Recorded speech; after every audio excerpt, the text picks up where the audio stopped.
दिनै खुंग्रिं प्राइमारि थामहिनबा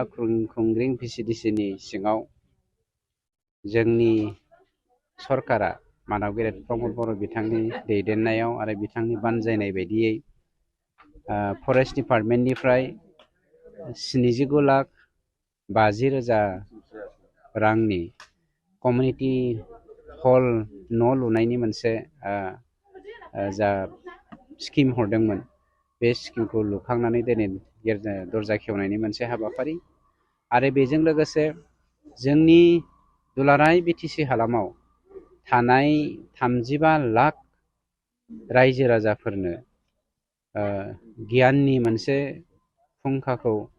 जोङो खोब स्पिड आप खालामनो हानाय बायदियै राननानै होनो हानाय बायदियै जौगालु मोनसे मुलुगनि मानसिफोरजों सुबुंफोरजों फेर फाथिलायनो हानाय बायदि जोंनि मानसिफ्राबो लेखा गोरों जानायजों लोगोसे माखासे जोंना मोनथिनो गोनां नलेजफोर दंबावो जायखौ जोङो इलेक्ट्रनिक मिडियाजों लोगोसे जोंनि जा टेक्न'लजि बे टेक्न'लजिया डेभेलप जानायखाय जों जि नलेज सेन्टार लुनायनि हाबाफारि लादों मोनसे डिभिजनावहाय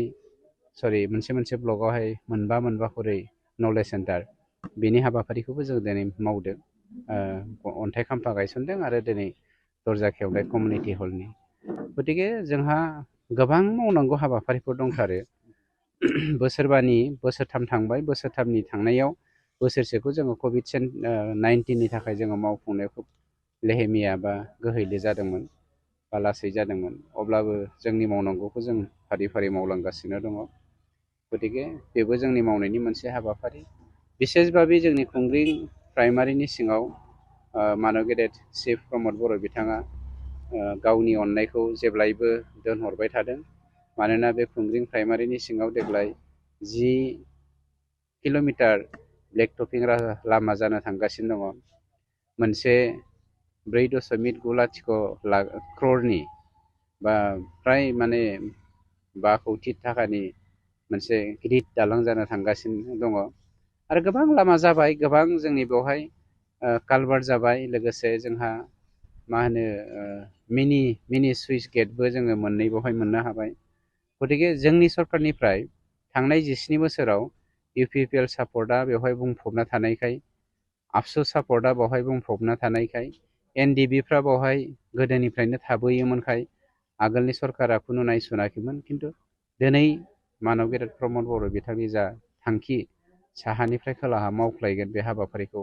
दिनै बिथांमोना प्रेक्टिकेलि मावनानै दिन्थिबाय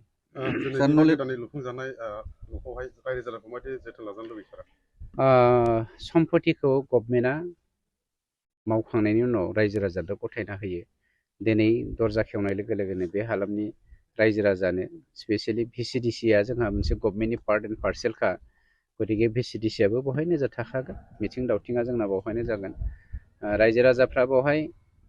माखासे नियम दङ मोनसे कमिउनिटि हलाव हमनानै ला सोरबा मिटिं खालामनो फैदों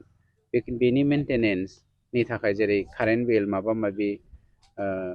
जोंना हमनानै ला जों फायखाना फोसाबनो गोनां जायो न' बायदिसिना सिबनो गोनां जायो फोसाबनो गोनां जायो बेफोरनि थाखाय जायफ्रा मिटिं खालामगोन मालाय बे हालामनि रायजो राजाफ्रा जेरावहाय बेवहाय बेनि रायजो राजाफ्रा खोब स्ट्रं मेन्टेलिटिलि भेरि फिट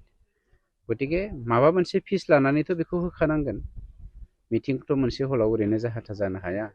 गतिके बिथांमोना बेखौ सिस्टेमेटिकेलि मावलांगोन आरो भेरि सिनसियारखा बे हालामनि मानसिफ्रा नलेज सेन्टारावहाय जोङो मा बुस्थुखौ गुबैयै जोङो नलेज सेन्टारनि गेजेरजों स्पेसियेलि गोदान जेनेरेसना दिनै गोबां मानसिया मबाइलखौनो नायनो रोङा दा हमनानै ला जोंनि गथ'फ्रा हमनानै ला मबाइल बाहायनो गोनां जायो बे नलेज सेन्टारनि गेजेरजों जों जेराव बेवहाय कानेक्ट खालामखानानै होगोन नेट कानेक्ट थागोन बायदिसिना थागोन बेफोरनि गेजेरजों जोंनि दिनैनि बे 21st सेन्चुरियाव जोंहा मा मिथिनो गोनां दङ एज इउ लाइक नोंथाङा मा मोननो लुबैयो बिनि गेजेरजोंनो मोननो हागोन